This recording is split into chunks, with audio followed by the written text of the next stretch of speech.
We are live with Lunch Break Live. Take it away. Hi, everybody. This is Cody Stubbe in Omaha. Thank you so much for joining us today. I'm going to make this easy vegan manicotti recipe, and let me tell you, your whole family's going to love it. Even people that are not vegans, they are going to love this recipe. It is a for sure winner, and I'm going to show you some really easy ways to whip this up so you don't get a headache, save some frustration. And let me tell you, previously, before I learned these tricks, I would make this and be very frustrated. So I want to save you that headache today. So I'm going to put this down and show you how to get going here. Thank you, Cody. All right, take it away. We're excited to learn. Awesome, thanks. So first of all, we got to make the ricotta cheese filling here. And what we need is 1 container of tofu. And I just have sliced it and I drained it over the sink, and that's all I do. I don't worry about pressing it or anything. And I'm just literally just going to kind of spoon it into my food processor here. A little bit juicy still, but that's okay. All right. All right, so next we need about 1 cup of cashews. And I love my little coffee grinder here. So I'm just going to dump my cashews in, and I usually do about 1/2 a cup at a time. And it goes pretty quickly here. I love this little thing. So if you don't have a coffee grinder for cashews, I highly suggest trying one.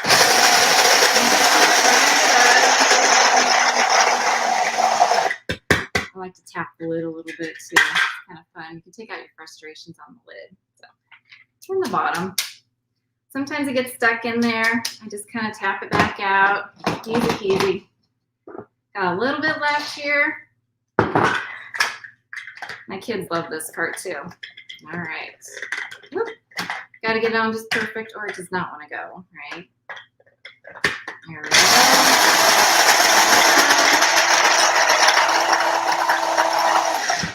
All right, perfect. And if you happen to leave just a few little tiny chunks in there, it's okay. It's going to cook enough. It'll soften them up, but try and get most of them if you can. All right, just tap it all back out. Easy peasy. All right. Then what we need in here is some lemon juice. Now I do about 3.5 tablespoons of lemon juice. You can do fresh, or if you don't have fresh lemons around, you can do the concentrate. That's totally fine. This recipe is easy just to kind of like put what you have, either it's fresh or if it's dried herbs or not. So toss that in there. All right, and then we need, let's see, I think it's 1/2 cup. Let me see. Yep, 1/2 cup nutritional yeast. All right, that's going to give it that little bit of that cheesy flavor. Then I have some seasonings here. I have, let's see, about 1.5 teaspoon of garlic. Now you can also use fresh and just mince it in there. That's totally fine. So it'd probably be about like 2 cloves. 1/2 teaspoon of iodized salt, or 1 teaspoon, kind of depends. If you're watching your salt, you can totally cut it out. And then I have 2 teaspoons of basil, dried basil, and 1 teaspoon of dried oregano. And again, you can use fresh as well. So it's just whatever you have on hand. And then dump that inside. All right, let's see. I think we are going to be getting a blender dance today, everybody. Are you excited? Get ready for the blender dance. Cody Dillip is here. Dillip is watching with us. I know you folks do a show together, and we'll hear more about that in a minute, but go ahead, take it away. All right, here's my blender dance. Now there's a really silly one that my daughters love to do on so many kids in the kitchen. So, okay, I'm going to do it. No, I'm not going to do it justice. I'm going to go like this. The blender dance.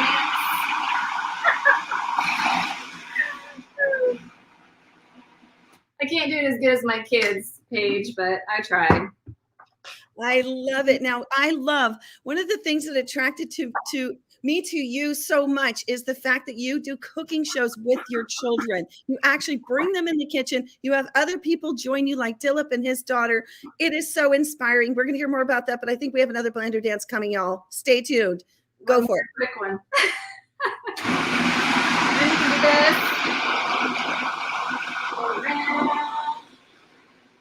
Looking good. I think we got it, you guys.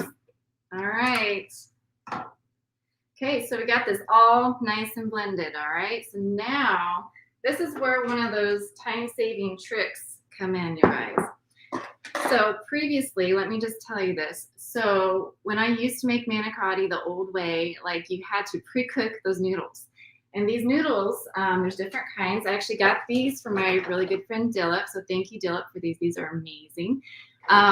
So I used to have to pre-bake the noodles. You just boil them for like 4 minutes. But when I take them out, they fall apart when you try and stuff them, right? And I used to stuff them with a spoon and it would just rip. And you only had about like half the noodles that would work. So I just decided, let's just try and bake it. So we add extra water to this recipe and we're going to bake it like, so we don't have to pre-cook these. It's incredible. Let me show you how to do that. And another thing, instead of using a spoon to pop it in there like that, which takes a while, I'm going to use a piping bag. Oh my gosh, you guys. So I love making vegan cakes. And it just hit me. I'm like, we frost cakes. Why can't I just use this to put the filling inside our manicotti noodles? So let me show you how to do that. You just cut off the end. And you can also use a big Ziploc bag too. Works perfectly. So you just take it and you want it about maybe a ½ inch. You just cut it with the scissors. There you go. And then I use like a mug or a cup and you just stick it inside that. Kind of wrap it over the top. Open it up a little bit here. All right, and then I'll use my spatula here. I'm just gonna kind of scoop my ricotta inside of this. Love it. Now, listen, I just want to bring up that Dillip asked the question of, he puts the cashews directly in the blender or the food processor. Is there a difference by putting them in the coffee grinder first? Your thoughts on that? Well, I found, just for me personally, I can get a finer grind on it with the coffee grinder because I've tried them previously in my food processor and maybe it's just not as good as Dillip's. I don't know. I know he's got some good products at home, but not that there's anything bad with mine or anything, but I just found that I can get a finer grind in my coffee grinder for the most part with mine. So, but yeah, if you can get a good smooth one in your own, that would save you a step, right? Yes. Now you are a registered nurse with a Master's of Science degree in nursing. I can't believe all that you are doing. Nursing instructor for Purdue University Global and for Nebraska Methodist College as well. You are also a certified Food for Life instructor and co-leader of the Nurses Nutrition Network with Physicians Committee for Responsible Medicine. Wow, just so many accolades. Now, you also are creator of Wholistic Dish. I'm sorry, I don't want to take us away from the cooking, but we'll get to Wholistic Dish in a minute. Look at this. The bag is full. Take it away. Yes, it is. The bag is full. I'm ready to show you the rest of my tricks here. So you don't want to push it down to the end until you're about ready to go. So let me just open up my noodles. Get this about ready here. I also normally do a big 9x13 pan of this. So it feeds a nice sized family. We usually have leftovers and there's 5 of us in my family, or take it for leftovers. It works really perfectly.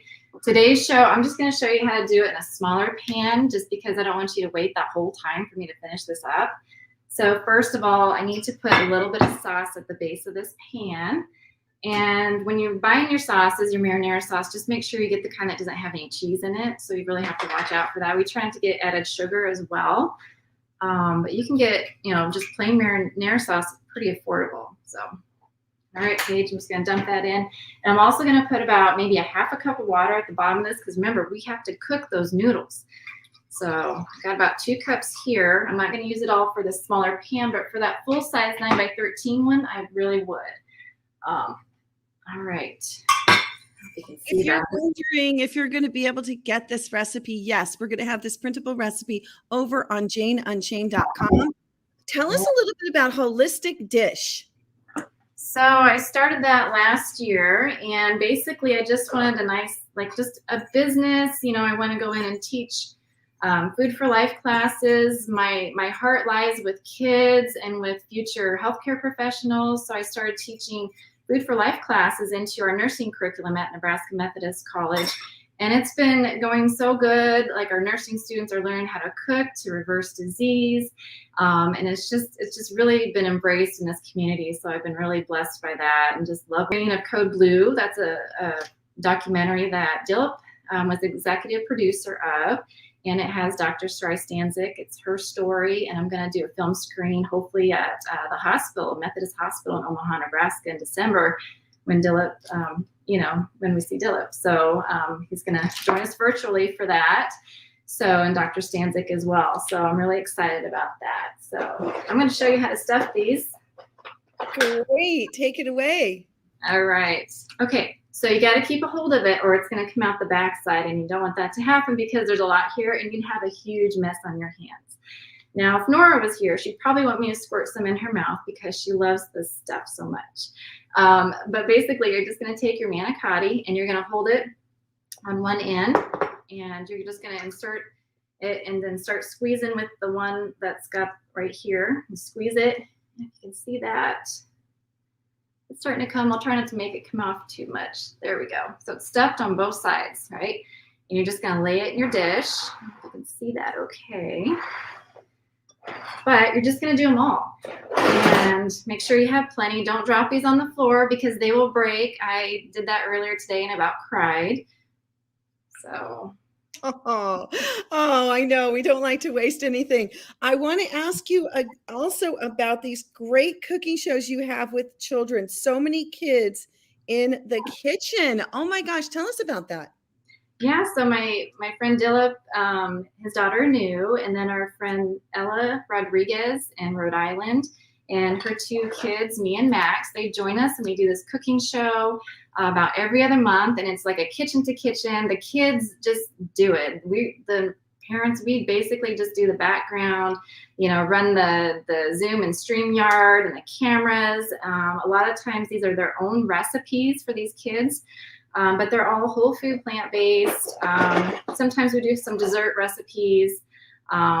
We have, we're going to be doing another one coming up here, I think in December. So yeah, kids are all excited. They've become really good friends. We started this over a year ago. And so the kids will do like Zoom play dates and just hang out while us adults start chatting about our next show. And they just have such a good time together and share their recipes and try each other's out. It's been a lot of fun. So. Yes. So Betty Ann Cornwall, thank you so much for sharing that. Just joined and she says, so you're not cooking the noodles? Wow. So you found this, you added the water in. So again, we'll get the recipe so you get all the measurements, everybody. But can you walk us through a little bit of what's the manicotti creamy is there, the vegan creamy that you're stuffing? Just walk people through what that is. Take it away. So it's just kind of like a ricotta's tofu kind of substitute cheese recipe. So I just had the tofu in it. It had ground up cashews. It had lemon juice, garlic, and oregano and basil. And again, you can use fresh ingredients or you can use dried. It doesn't matter. I mean, fresh always has a little more flavor to it. So it's always nice to go that route, but we don't always have that handy. So basically you just put all those ingredients into your food processor and then you grind it up nice and smooth, and we popped it in this little bag, and now I'm just stuffing them. And this would normally make a huge pan, 9 by 13. So in those few minutes, I just stuffed all of these ones, okay? Pretty easy peasy. I'm gonna save this, and you know what you could do with extra ricotta cheese? You could stuff like roasted mushroom caps. Those would be delicious, like Thanksgiving idea. You could add a little unsweetened milk and blend this up, and it could be like a Caesar salad sauce. So there's all sorts of things you could do with leftover if you don't want to do the whole batch of it as ricotta, or not ricotta, but manicotti. But I usually just do the whole batch because we devour it. We love this stuff and like to have leftovers at my home. So once you get those all stuffed and put in your pan, what you can do is add some more marinara sauce over the top, just like so. We have so many people baffled that you have not boiled the manicotti noodles first. But stay tuned. I'm saving you frustration, let me tell you. All right, and then I'm going to add some more water to the top because remember, we need to add more water in to soften those noodles up, okay? You don't want it so high because we don't want it to boil over in your oven. And if you are afraid of that anyway, just maybe put like a baking sheet underneath this while you're cooking it. That's usually what I do just in case because I don't have time for any messes. All right. You guys know what I mean. Yes, we do. And Dillip added chives would be good. It would make good for the base and the Alfredo sauce as well. Betty Ann says she makes her ricotta cheese with tofu. Yes, definitely. Yeah. And Tom was wondering, can you make vegan cannolis the same way? I would think so. I always think of cannolis when I'm stuffing these, and I'd love to try that someday. So if you got a good recipe, you'll have to share it with me. All right, I like to cover this up. You want it nice and tight because you want those noodles to cook thoroughly, okay? So I'm gonna cover this nice and tight. I'm gonna put it in a preheated oven at 350, and you cook it for an hour. You don't wanna wait take it out any sooner than that. So an hour, you can take a little corner off just to make sure that that noodle is cooked thoroughly. And if it's not, then put the lid back on and cook it for another probably 10 more minutes and check it again, okay? So I made a huge pan here. Let me show you this. My goodness. It makes a lot, Paige. Look at that. Whoa, that's so gorgeous. Look at this. And they get bigger. Look how they expand, y'all, with the water and everything. Oh my goodness. Now you have it plated for us too. So we're going to see that. That's gorgeous. Wow. And are you just not ready to dive into this?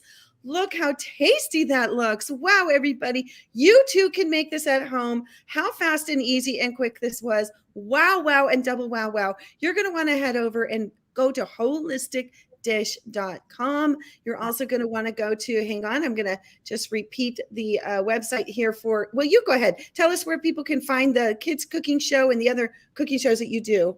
Yeah, so we're on So Many Cooks in the Kitchen. We're on Facebook and on YouTube, so please join us there. We also live stream it there when we have our shows, and you can go there for our schedule. We have a Thanksgiving episode coming up. I believe it's November 13th. And I also live stream it to my Wholistic Dish, and that's another place where you can find me and our shows. And yeah, we're really excited and hope you can join us. And if I could also mention a couple other things, Paige. Sure. Please, by all means. Awesome, thanks. So my daughters and I were part of this fantastic book. It's called Food is Climate by Glenn Mercer. And so this talks about what you eat and how it actually affects the climate. And so each of my daughters, I have 3 daughters, Ava, Ella, and Nora, and we contributed our own recipes to this book and had so much fun doing it. And I really appreciate Glenn letting us be a part of this. So please pick up a copy. You can find it on Amazon. It's very affordable. And Yes. I'm so excited about it. I'd also like to mention that there's a wonderful survey through Project Gaia out there that is looking for information from people. Just it's a free survey. We want everybody to take it if you can. It just takes a couple minutes. Basically, they're looking to see, kind of how nutrition relates to severity of COVID symptoms, especially in the BIPOC community. So they're trying to figure out what they can do to help out. And so this is a very important study. And I also have the link in Wholistic Dish on my Facebook and my Instagram page. So just want to thank you so much for joining me today. Thank you, Paige, for having me. This is fantastic. I hope you guys try this recipe and let me know what you think of it. I hope it works out really well for you. Thank you so much. And we have people who are saying, thank you. Will you please come back more segments? And we will definitely invite Cody back multiple times. Thank you, everybody, for watching here on Jane on Jane. We'll see you next time on Lunch Break Live. Bye-bye.